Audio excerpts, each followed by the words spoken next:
Hello everyone. I'm Maria Oliveira, and it's an absolute pleasure to be here today, joined by my esteemed colleague, Mark Kikas, who is also the co-director of the Executive Master in Business Innovation. And we are very glad to co-host this webinar dedicated to the innovation spectrum. And thank you as well to Porto Business School for supporting this initiative. Allow me to set the stage for our discussion and offer a little bit of context. So while most of us, I would say all of us, already heard about innovation, this buzzword, it's far more than a trend, because it's the driving force behind progress and a constant in every sector and in every organization. Well, at least in every organization that's determined not only to succeed, but to survive in an increasing competitive world. So in the following 45 minutes, we will dive into this dynamic world of innovation strategies, exploring the routes and the journeys taken by both established corporations, as well as what we call agile, not startups anymore, in this case, scale-ups, and in shaping the future of business. So we are very privileged to have with us today two leaders in the world of business innovation, Ana Casaca, the Global Head of Innovation at Galp, and José Bastos, co-founder and CEO of NOC Healthcare. So their invaluable insights and experience promise to shed light on the strategies and visions driving innovation, both for established, let's say, more traditional, I hope you don't mind, Anna, corporations and new companies that aim to disrupt the industry. So let's start by introducing our speakers very briefly. So Anna, your career is already, very diverse in the range of experience that you have in heading innovation across several organizations. So could you take a moment to share a snapshot of your journey and what drew you to this dynamic sector? So, like, what made you fall in love by managing innovation? So, hello everybody. First of all, thank you so much for the invite. It's really a pleasure to be here. Actually, I'm delighted really to be part of this seminar. And so I started my career as a researcher. So my background is actually in microbiology. So as you can understand, I'm really the person that loves challenge and love learning every day. So during the journey that I did, so I moved to what I usually say, from science to the market, okay, not losing the link to the science part. So I started my career as a researcher, then did my MBA at the Porto Business School, so I'm alumni at the PBS, and then I started a journey that I usually call, I become a corporate builder. So I built and rebuilt new areas. At first, I built the area of innovation in a chemical, a very big chemical here in Portugal. Then built the sustainability area. They didn't exist, of course. If you think about the chemical sector, we at the time, we were doing already a lot of innovation and sustainability. We didn't have at the time a department dedicated to that. But if you are in the chemical sector, of course, that you are innovating and thinking about sustainability in a daily basis. Then I moved to a new role that basically at the time at José de Melo, I become the head of innovation for the whole group and launched a program dedicated to startups. Okay, it's called Grow, and the main purpose was basically doing the link between innovation, the company and the external ecosystem. Okay, then I moved to a retailer and helped to build the digital transformation department. And for the last 4 years, I'm lucky to be part of a big company called Galp. Galp is an energy company. We used to be a more traditional oil and gas company, and we really embrace the fact that we are leading the energy transition in our daily job. And the innovation team that I'm leading has the responsibility of building a portfolio of opportunities to boost the energy transition. So as you can imagine, I'm learning every day. So sometimes I start the day working in carbon capture, utilization and storage, and then after 2 hours, I'm talking about sustainable aviation fuels, and in the end, I'm talking about retail, how we can really embrace digital solutions in our service stations. So that's why I'm always super excited and grateful to be part of the innovation, the corporate innovation areas. Since I'm lucky to learn every day, I'm lucky to build innovation ecosystems with external partners, with startups, with universities, and making impact in society in order to create sustainable and more competitive business and technology solutions. So thank you, Anna. And you just I'm married referred. and I have 2 kids and a dog, and I'm from Porto. That's also important. Yeah, and I met my husband at business school, so that's important too. That's a great advertisement now for Porto Business School, you see? It is, it is. And Jose, I was just wondering if you were going to tell us that you also met your esteemed one in Porto Business School, but let's do that to the end. So your journey into entrepreneurship is what some might term like a late bloomer, not in the sense that you're still very young, but of course, you had a successful career before deciding being an entrepreneur in finance and fundraising, if I'm correct. So in several companies, and I was always wondering, I think, in the several times that we met, I never asked you, why did you decide to take the risk? What made you decide to be an entrepreneur and create NOC? Thanks, Marie. It's a great question. So I started, I worked at a very large company for 17 years before leaving and starting NOC. I think there were 2 things that combined for this to happen. I think first of them, I did have a very interesting career in my previous company, and so it gave us, my family, the sort of cushion that allowed us to be able to risk and to take a chance on an innovative project and on a different project, and of course not having the risk of having to sell organs to finance our life. And I think that component was very important in the preparation to the decision. And then there was the component of which is typical in entrepreneurs, the component of personal needs. So I'm an economist for background. My whole background, as you were saying, was in corporate finance and strategic planning. So that was kind of the people that I manage and my friends and all of those things. And I have 2 kids that back when the idea started were quite small, and they fell ill so often as anybody else, or as those kids do when they're very young. And access to convenient care was something which I felt was substandard to my expectations and to what we to what we deserved as citizens.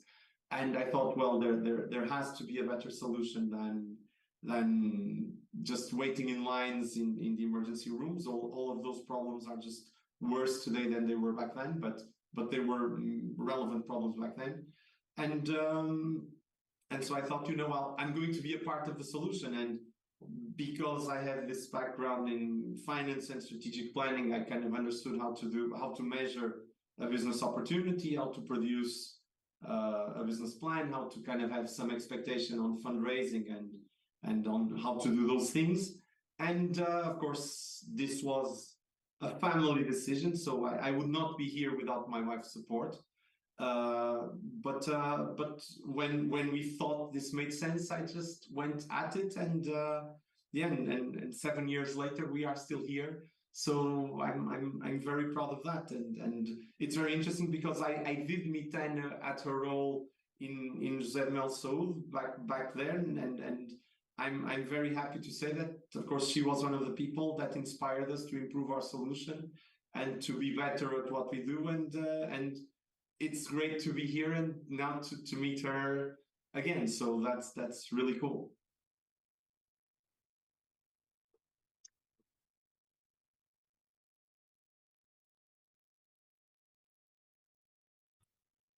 So, Jose, thank you. Mart, do you want to follow up with some questions?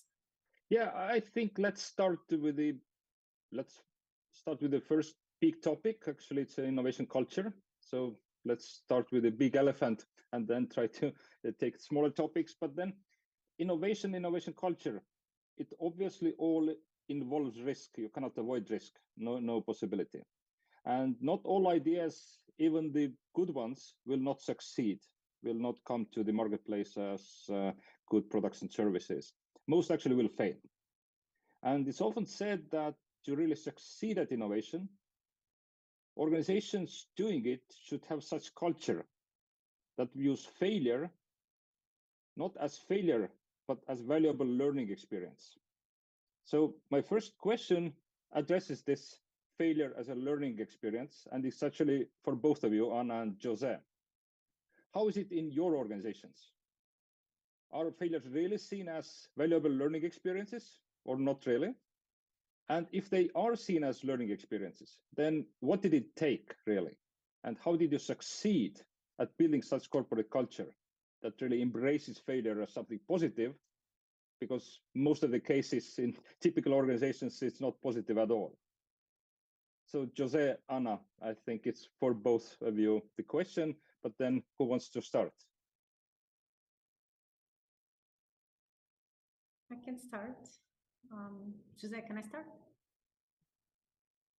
So most of the times innovation or culture of innovation or even culture in a company, we do not measure that in big corporations, right? We assume that cultures is a topic that, well, it belongs to our DNA. It's something that is intrinsic to the company. And we do not take the culture as a topic that really can be measured and needs to be managed as any kind of subject in a company. And it's the same thing regarding culture of innovation, right? So first of all, usually, and what I learned during the last more or less 20 years of building and rebuilding innovation, it really takes, the first step is really to define what innovation and culture innovation means for that specific company. And it can mean many things, okay? It can mean that I'm going to be the leader of some specific R&D, and I'm going to be able to test new solutions, and I'm going to have a specific budget, and it's okay to fail. In other companies, this is impossible. Okay, but it doesn't mean that they are not innovative, and doesn't mean that they are really going to be super competitive and super sustainable in the future. Okay, so for me, when I always have that discussion, I think the first thing that a leader that is managing innovation inside of a big corporation or in a small corporation, they really need to define, align, and approve what is innovation for the company, why is important, and what we want to achieve with bringing more innovation inside of the company. It doesn't mean that the company has a department.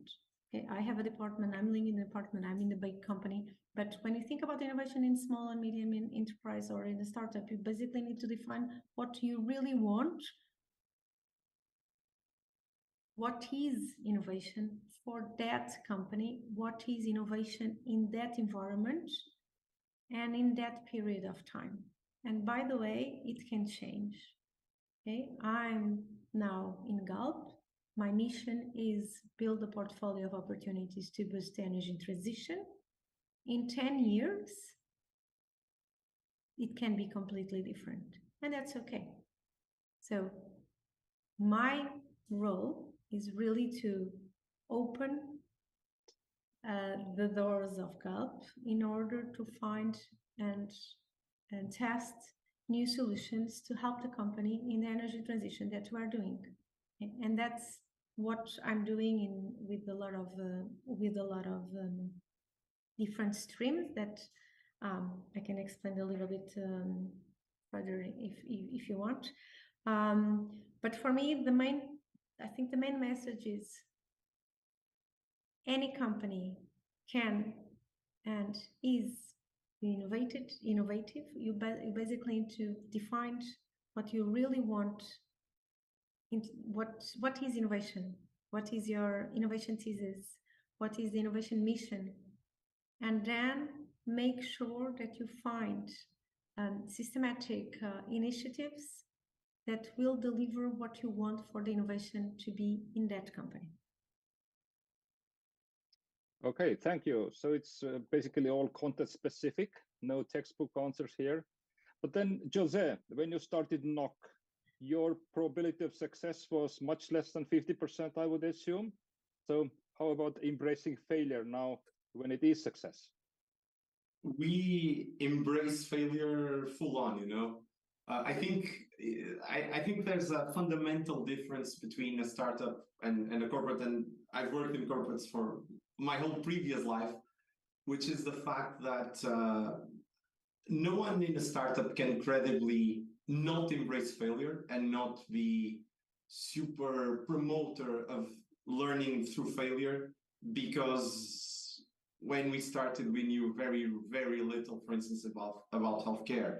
I come from retail.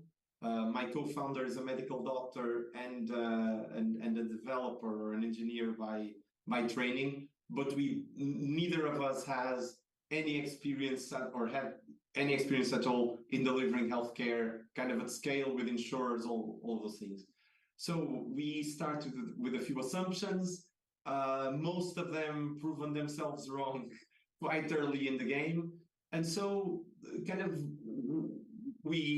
I think the key thing when you are a small company is you need to be really, really attentive to whatever's going on in the market.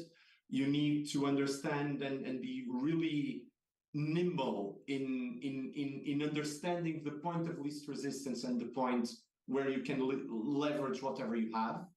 And kind of I'd say that's kind of the innovation foundations. Then there's step number 2, which is how do you deal with innovation internally and how do you deal with failure internally? And the way we deal with it is quite straightforward. We have inside our values and something that we promote internally to everybody that joins the company, which is you're allowed to fail fast, especially if you learn.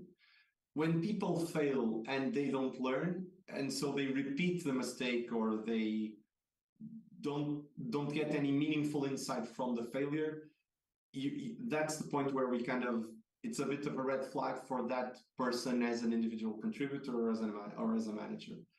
If the person has tested, has failed, and now we're doing something else on top of that learning and that failure, then that's kind of what we're looking for, because we are very straightforward with everybody that joins the team. And remember that we started a minuscule team. So we've literally interviewed most of the people that joined, and now they interview whoever's joining.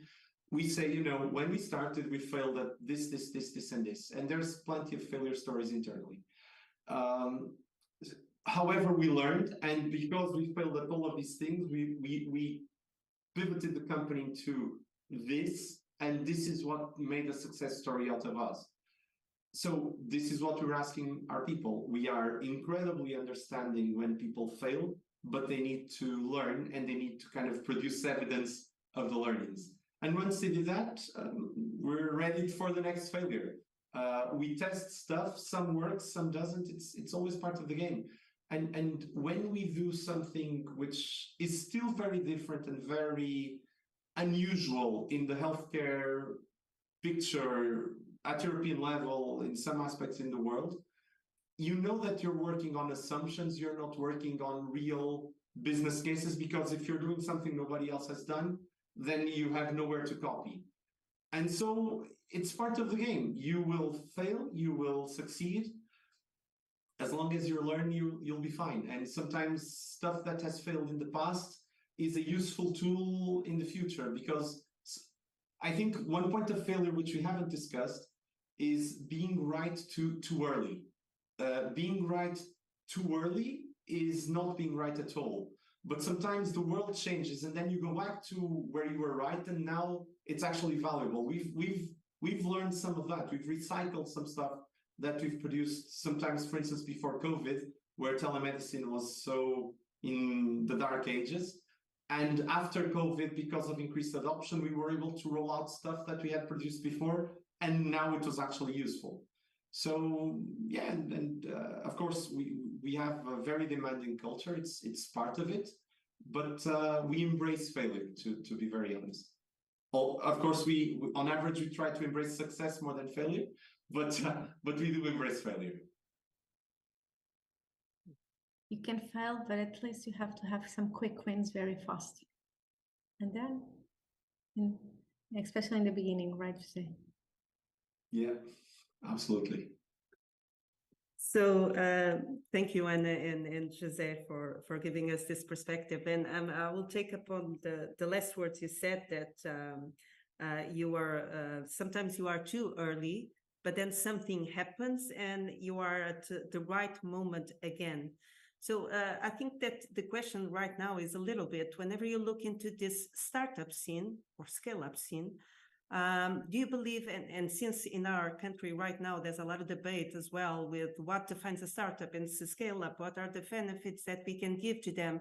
And it's almost like the world of startups and scale-ups against the world of other companies, and who are the most innovative ones.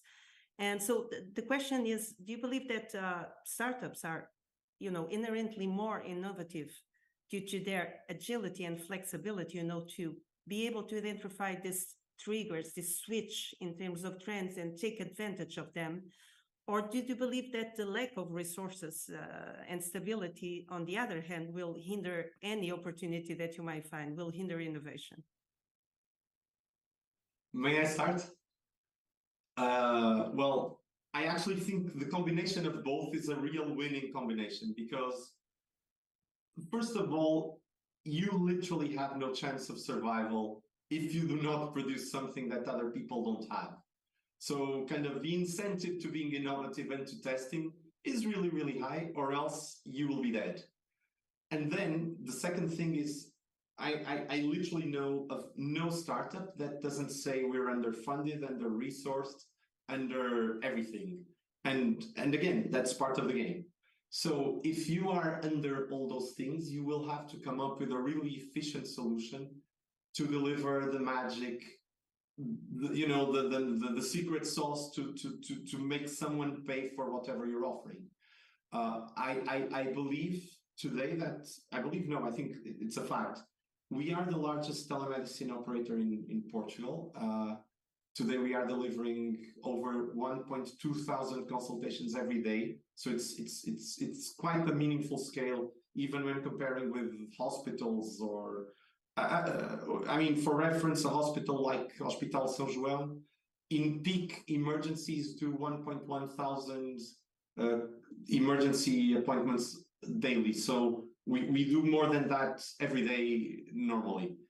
But how did we get here? Because we first of all, we had to be incredibly efficient in delivering care. Second, we had to be incredibly efficient in managing doctors, because we needed to pay them more than our competitors did, because when people started working with us, it was a little bit of a leap of faith. We had no track record until we did get a track record. And third, we needed to undercut our competition in pricing, or we needed to attract insurers with incredible pricing for them to go after this business model. So you need to do that wonderful combination, which is you need to pay more than others are paying, you need to charge less than others are charging, and you need to do that with limited resources. And that makes you be obsessive about being efficient. And this for me is I would say the most important or the most differentiated part that I think you have in a startup than you have in another corporate, which is, in a corporate, efficient is important. In a startup, it's the difference between life or death. in a corporate, it may be the difference between life or death, but it's kind of in a 15 years time span. In us, it's kind of, oh my God, I lost my clients this year and I'm going to die, or I haven't gained any clients and so I'm going to die anyway. And that is super. I think that's an incredible drive and an incredible incentive, and the whole team buys into that. And when you do that, that's kind of when you build the winning value proposition. To the final point of who is more innovative, if it's startups or scale-ups or whatever, I think I don't take parts. I don't take sides in that discussion, because I think there's obviously two sides to that. One of them, if the real corporates who have the real firepower don't adopt these innovations from startups, or you are in a very, very thin layer of startups that manage kind of change the world on their own, like, you know, Facebook or Zoom or Google or whatever, or you will not be able to survive, because you need someone to actually foot the bills in your company. And second, I do think that if you divide innovation by allocated resources, of course, startups are more efficient. But on absolute terms, I don't think it's a very fair question, because if Gallup decides to launch anything, they will have resources to launch it, even if they are less efficient. Ultimately, it's brute force versus having to be very, very agile. So I don't think it's a fair comparison overall.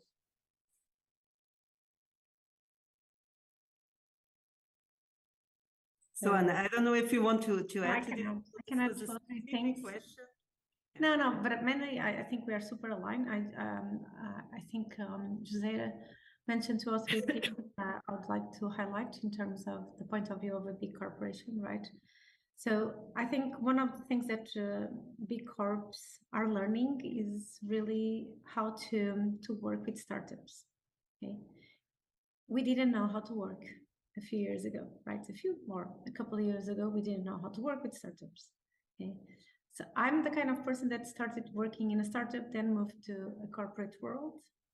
I still believe that I have an entrepreneurial mindset. I don't know if I can say that, because I do not have to pay the bills like Jose needs to pay the bills in a monthly basis, right? But I think it's really even that you really need to guarantee that the OKRs that you have and for the innovation department are aligned with the mindset of entrepreneurial culture that you want. For example, in Galp, I need to do during 2023. I had to do 10 proof of concepts with startups. That's quite easy. I can do tests and I can find solutions and make tests and proof of concepts and pilots with startups. The difficult thing is the other OKR that I had was I need to hand over 10 new ones and hand over 4 new business opportunities to the business units. Okay. So I'm really focused on, I really need to know what my business units need, what they are looking for in terms of opportunities, and then I will go to the outside world, that's what I usually say, and launch and look for opportunities in order for startups to bring solutions for what the business units are looking for. Okay, and it's super important to have these frameworks, the KPIs, the OKRs, whatever you use, super aligned with the fact that Galp 2 years ago decided to launch a program that is called Upcoming Energies, dedicated to startups. How do you do this? And you have your own OKRs aligned with what you are looking for regarding startups, or this is not going to work. Okay. The other aspect is, and that's something that I would love to share, because we gain a lot of agility and velocity. I usually say that Galp is big, but it's not a huge company, right? We're not Shell or we're not BP. We are big, but we're not super big, right? So we have the size that oblige us to be agile and efficient, right? And one of the things that we did is we have a special process regarding procurement for startups. And for me, that was actually one of the key aspects that allow us to do. At the moment, we are doing 56 pilots with startups, okay? And we launched this program 2 years ago, okay? And the corporates really need to have the internal process super aligned with what they are doing and what they want to do with the startups. So that's why every year we launch the innovation roadmap, and it's super transparent, and we tell to everybody what we are looking for in terms of new areas of work. And we have special process to work with startups because we do not want startups to waste their time when they speak with us. But as you can imagine, in the beginning, it was not like that. After a few months, we got this exception to the procurement process, and it really gave us a huge agility, and it allowed startups to have a more favorable and more cozy environment to work with us. Okay, thank you, Anna. It's impressive numbers, really. So since you all discussed and refer a little bit about efficiency, OKRs, frameworks, processes. So now, José, this one is for you again. So do you believe, because we see this a lot here at UPTech, the Science Park, there's this shift between what's a small startup to the point in which you start growing and growing very, very fast. And this means that on the one hand, you're very happy with your success, money is flowing, maybe already you have some paying customers, so things are going your way. But then there's the pain of how do you switch for being like, we are all friends and we get along, and everything is like, we are revolutionizing the sector and the industry, to the point in which you believe you need to be sustainable and you need to implement processes and sometimes routines. And with routines, sometimes comes bureaucracy. And in the beginning, all entrepreneurs and founders hate bureaucracy. So how do you manage this? And later, they still hate bureaucracy. It's completely against our DNAs. But how do we deal with that? So I think our story is a very typical one in terms of startups. So, you know, we grew, and when we left UPTech in 2020 or 2021, there was, I don't know, 15 of us. Today there's over 70 of us. And the thing that we learn is there's, of course, a bit of a cultural shock in the stages, because when there was 15 of us, we knew everybody's names, everybody's roles, and kind of between João and myself, I think we literally managed everybody. And then you get to a point where you need to start having heads of teams, and you have kind of a middle management layer, which did not exist. And for João and for myself, there was a component which was a real effort that we needed to do, which is, the moment you put middle management in place, you need to respect the lines, because if not, you start boycotting the people that report to you, because you start speaking directly with people with whom you spoke a month ago. And that is a little bit of a culture shock, and it's not easy. It has induced a little bit of turnover whenever we do those very large shifts, because some people do not adopt incredibly well, or do not adapt incredibly well to what's going on in terms of the new corporate structure. How do we deal with that as well? I think a great advantage that you have being a startup or a company about our size, which is 70 and something people, is we have the room to do, for instance, what we have here in the back, which is an auditorium where we can have monthly all hands meeting where with the whole team, where everybody joins physically and virtually, so that we can share what is going on in the company. And transparency is one of our values. So we share what's going on great. We also share what's going on not so great. But again, if you can't stand the heat, get out of the kitchen, because this is how it works. And great, another thing that we also have that I think works really well for our culture is we have kind of a shared eating spot where most of the team has lunch kind of on a daily basis. And so you can speak. That's a great opportunity for the informal hands. I mean, we all eat here. So if you really want to ask something to the CEO, you don't need to wait for the all hands. You just need to sit next to me whenever we're having lunch, and you can ask whatever you want. And that transparency and that kind of non-hierarchical position or kind of culture that we have, I think really strengthens, or at least reduces a little bit those breaks that you at some point need to introduce in the hierarchy.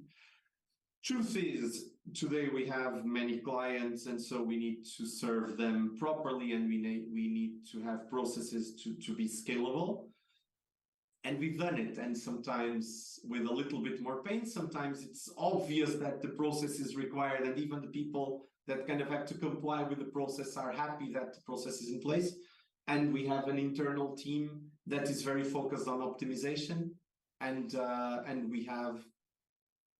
one of the things that, of course, we share on our all hands is what is the results of the optimization processes that we have internally. Example, our medical team productivity has more than doubled. So they do twice the number of hourly appointments than they did 3 years ago. But again, this has incredible impacts on the company, because you can pay more to the doctors, you can lower prices, and you can make more money in the midst of it. And so we celebrate those victories. And I think that is how you deal with the bureaucracy and the processes. You say, you know, this thing may inflict a little bit of pain on how we did it before, but the end result is really positive, and we should celebrate the end result. And again, and the people in the team, the ones that do not churn, and fortunately we don't have a lot of churn, are those who kind of have it, understand it, buy it, and are a part of it. And I can tell you, we have now a process going on of material efficiency and improvements that I am super proud, because it's a very bottom-up process that will have a material impact in our financial performance. And it was completely bottom-up. So that means that the people who are on the operation looking at things, they kind of have this in their brains, and they are embracing it. And we as a company feel incredibly grateful to have people on our teams that live that need and that urge of improvement. But yeah, it's an ongoing process. Okay, I have a question to Anna, and as Jose mentioned, the term culture shock. I will merge this with one of the questions from participants. And it's about big corporations having their hierarchies, risk aversion as an attitude, lots of bureaucracy, at least typically, usually, yes. And then how do you deal with that? Because these are all kind of keeping you back from real innovation.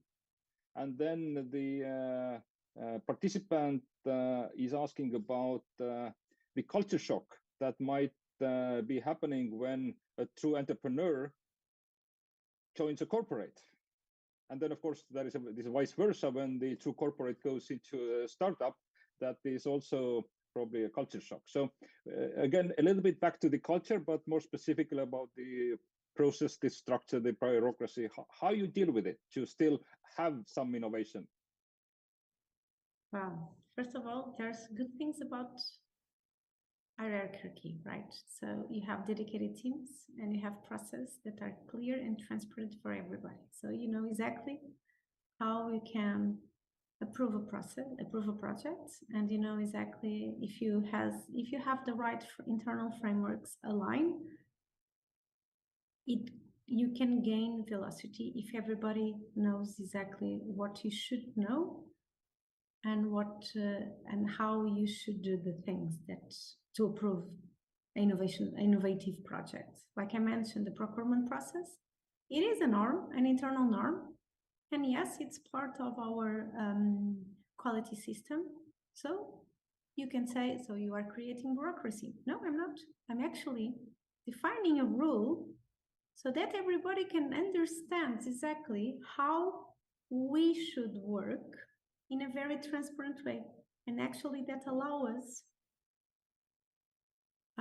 to focus on what we should focus is basically which kind of opportunities should we bring to Galp and do the project and do the projects that we should, right?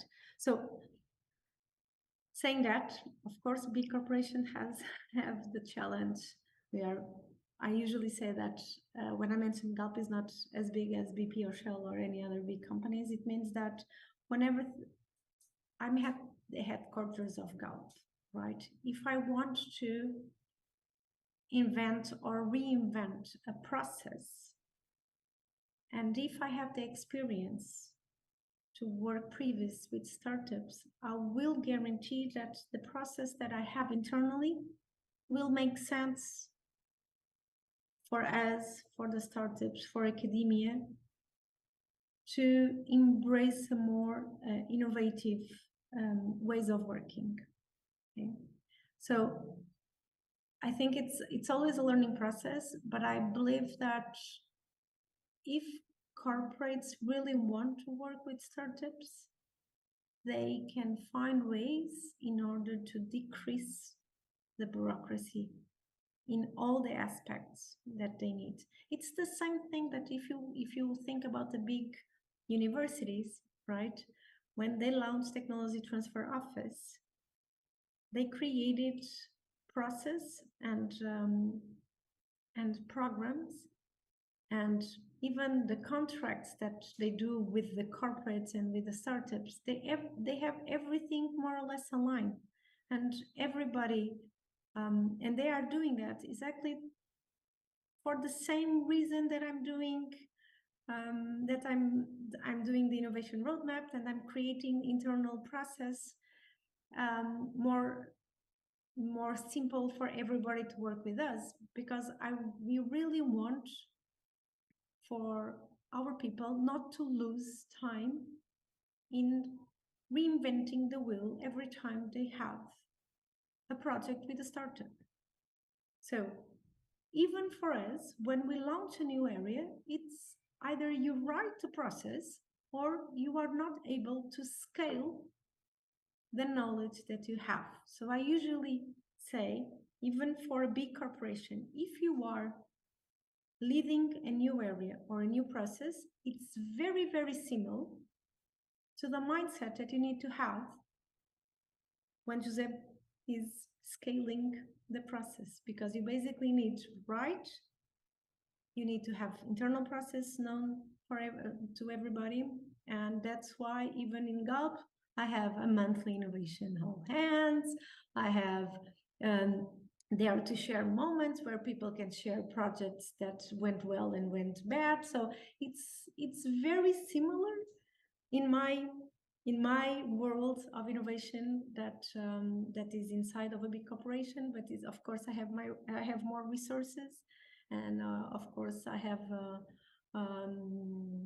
more people outside of my team that can help me in a very fast way. So I think it's really,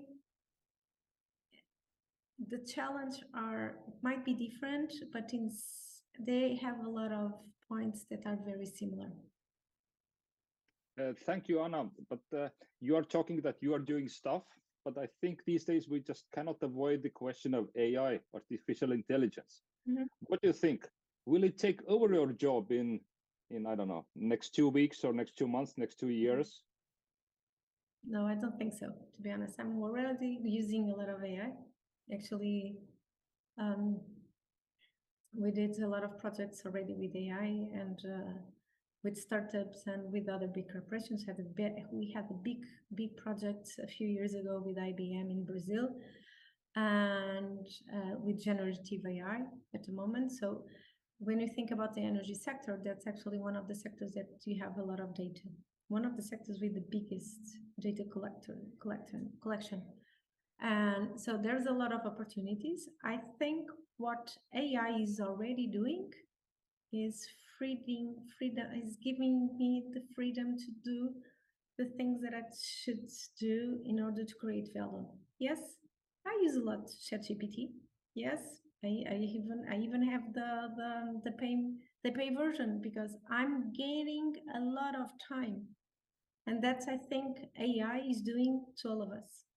Okay, I think in the beginning, where we are now, I think all the big corporations are investing more, and they are not receiving back yet. But in the future, we will train our people. There's a lot of huge opportunities with AI in more deep tech, or in things that are that we need to do in a very daily basis, like PowerPoints, right?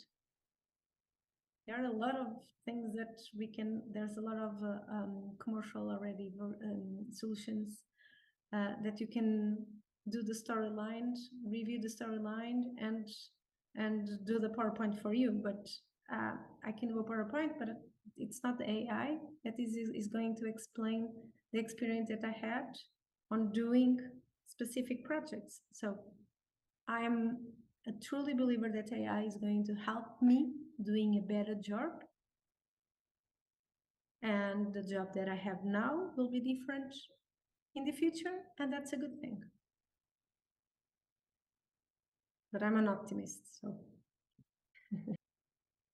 I completely agree, and I think one of the fundamentals of when you stop being a startup and become a scale-up is exactly when you have processes in place that are repeatable and scalable. And that links to the point of AI, because one of the things that AI has been helping us, for instance, is in customer support and in management of workflows internally, because we had a bunch of standard operating procedures that existed, but then how do you respond? Then you had a lot of manual operations or manual workflows, and suddenly you literally fed the SOPs into ChatGPT, kind of your own private area, and suddenly you start producing a chatbot that responds to your client's needs based on, and even internal needs, based on your own SOPs that have been produced. So yeah, where we see AI, for instance, in our space, I think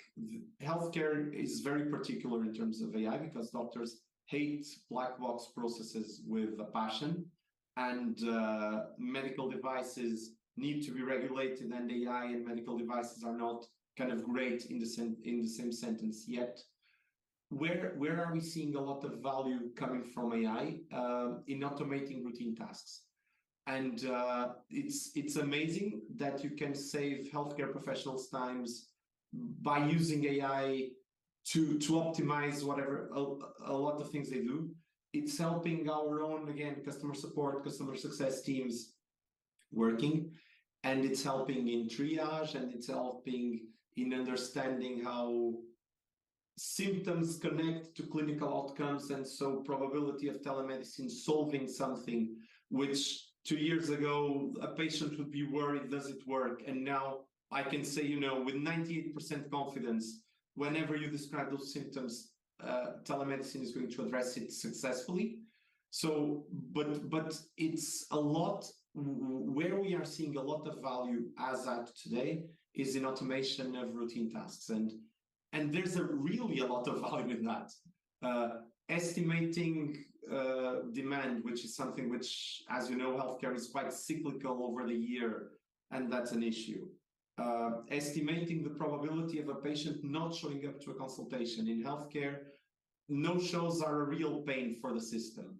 And now you can use AI and a lot of data. Just for context, in healthcare, you gather a lot of data too. Today, we have over 23 million data entries in our own database and over 500 gigabytes of information. So we have a lot of stuff.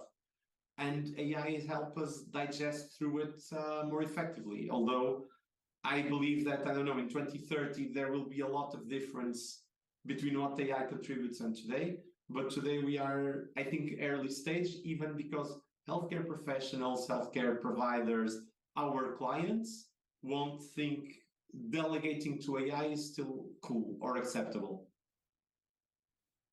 Okay, Jose. So, and thank you, Anne, as well. We are moving to the end of this very interactive webinar. We still do have some questions, but unfortunately, maybe not time for all of them. So, one final question, if I can ask you both to answer very, very briefly, because I think it's curious as well that you are both former students from Porto Business School, now in different roles, but leading with innovation. So the question would be, in your opinion, what should executive education prioritize to better equip leaders in driving innovation across diverse business landscapes? So what do you think that executive education could do better to provide you with the skills to be better at your job, either as an entrepreneur or innovation manager? 1 million question, Maria.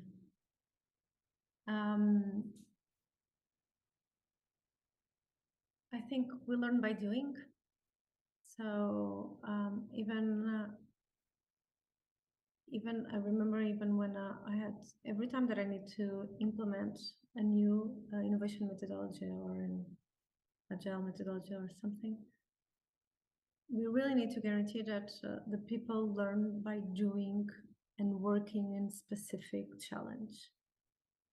And one of the things that I think it's always important in executive education is really mixing different scientific backgrounds. People, so in my team, we are 34 and 14 different types of scientific backgrounds, I think it's 6 nationalities.